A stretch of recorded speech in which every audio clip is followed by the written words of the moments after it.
The title of my talk today is The Revolution Solution. You know, when this country began, I guess we use this as the birthday because this was the signing and the presentation of the Declaration of Independence.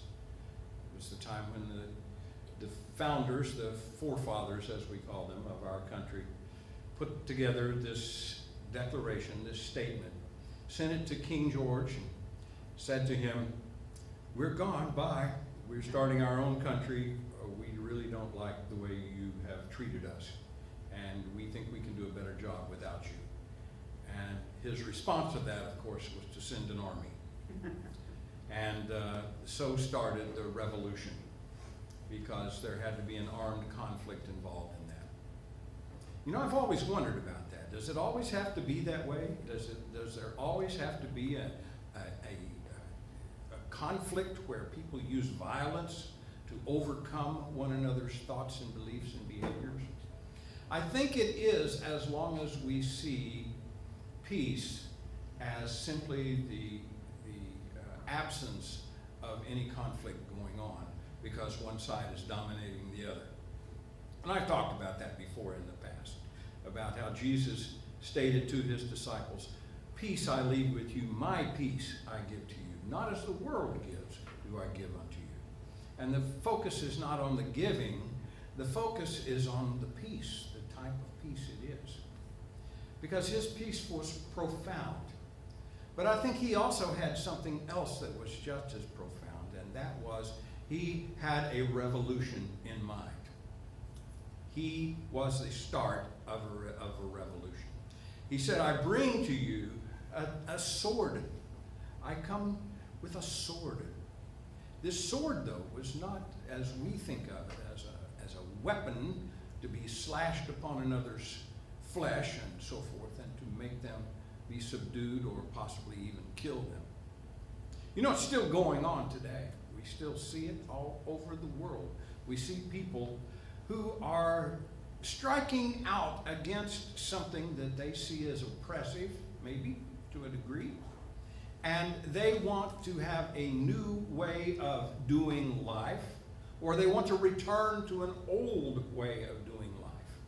And in so doing, they express themselves with this same old way of doing it, through violence, through trying to subdue someone else instead of simply changing their hearts and minds.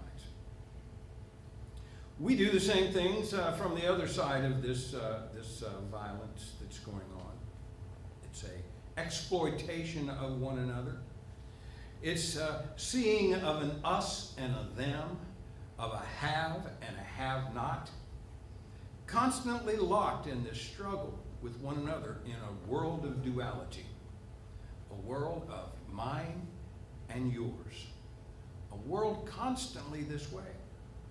But you know, Jesus didn't have this in mind. The man, Jesus, allowed the Christ presence to flourish in him. And that's the solution that becomes the revolution. You know, the word revolution comes from revolare, which means to say goodbye to.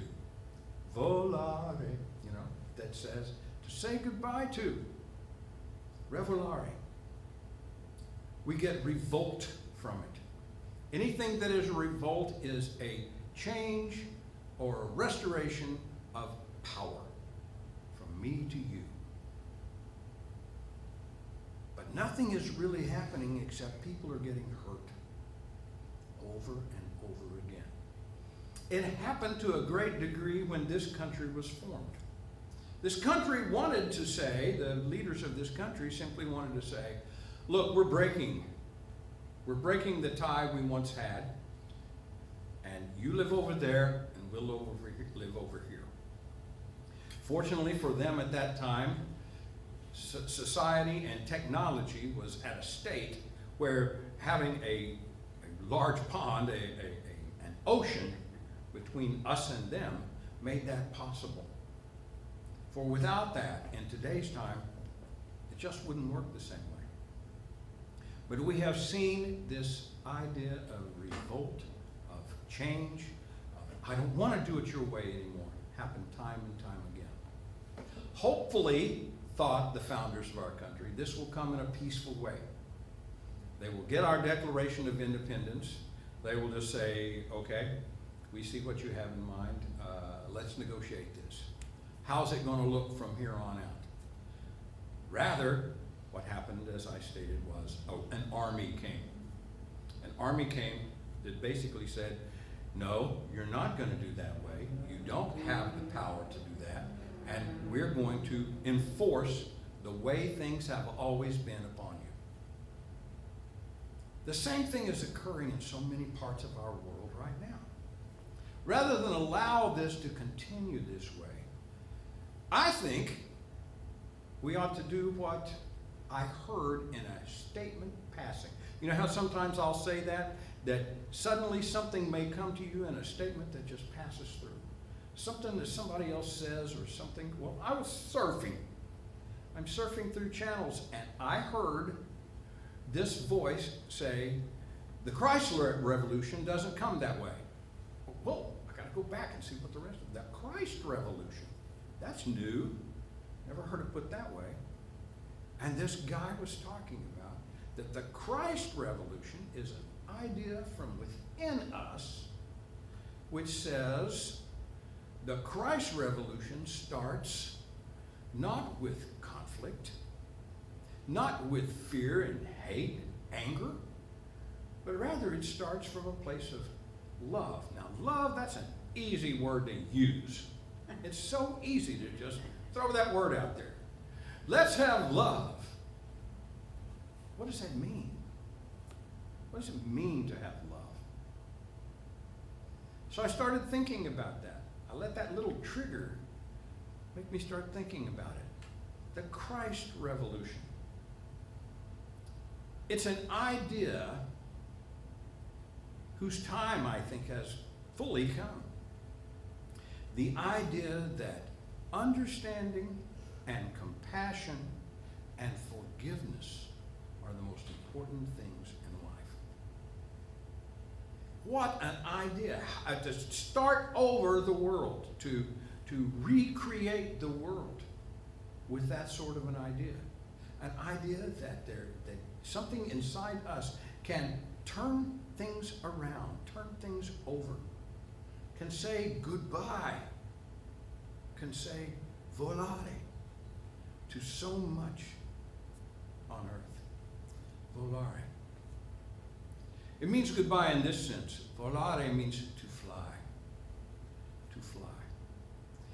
To be able to be lifted above this idea of conflict, of right through might, and get to a place where we try to understand one another.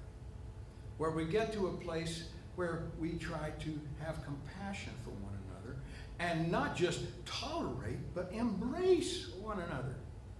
Fully embrace one another. You know, there are those in the world right now who are speaking very loudly, saying it's our way and our way only, and we should return to that way. There are others that are saying it's our way and our way only, and we should change the world to be like us through violent conflict, death to those who do not agree with us. Jesus didn't have that in mind.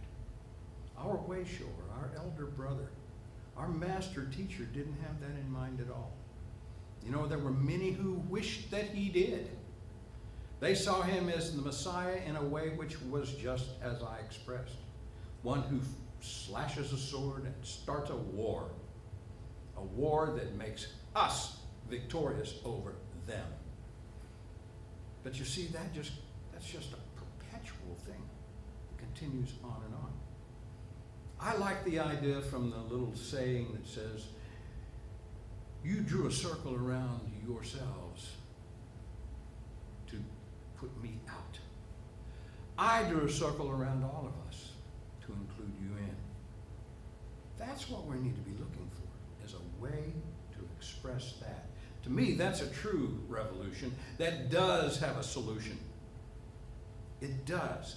A oneness of all, an understanding and an embracing of all ideas, all peoples, all skin colors, you name it, languages, everything. That's what makes this earth so beautiful. It makes it so wonderful. Let's embrace it all. Let's have a knowing. Because you see, a love without a knowing, without an expressing, without an embracing, is empty. It's not really love at all. Love is something that is active. It's a verb. It's something that we do, not something that we just talk about. If that's all it is, then it's not much. You know, we were just talking from the Daily Word about what love is. I was listening to that and I was thinking, what a brilliant mind that could sit in the silence and write a letter to other people, explaining and expressing what love really is. Love is patient. Love is kind. It goes on to say it's not boastful, doesn't brag about itself. Basically what I think he's saying is love is absence of ego. Once we get that under control, then love can actually express on its own. It's just there, waiting to express. That to me is the solution for all revolutions. Not only in the outer, but inside me. Inside me. So that the conflict that I personally have and that you personally have with your own understanding of yourself and your place in the world can end. There'll be no conflict anymore. You'll be okay with who you are. You'll be okay then with who everyone is. The expression of yourself in a loving way brings about the expression of others in a loving way. Oh, you might be harmed. Something may occur to you, just as Jesus predicted for himself. But he wasn't afraid of that. He wasn't afraid of it at all. Because to him, starting this revolution of thought, this revolution of feeling, this revolution of mind, of expression, was much more important than anything. Much more important than anything. So here we come upon another day. Happy 4th of July. Pow, pow, pow. The recognition of all of these sounds of war and conflict. Once again, that's what all the fireworks is supposed to be about. But I would ask you rather to look upon those as the bursting forth of light into the world. That's why I wore this little tie with stars on it. Red, white, and blue, and stars. Pieces of light. Expressing out into the world, expressing in to you. Ideas of love, compassion, understanding.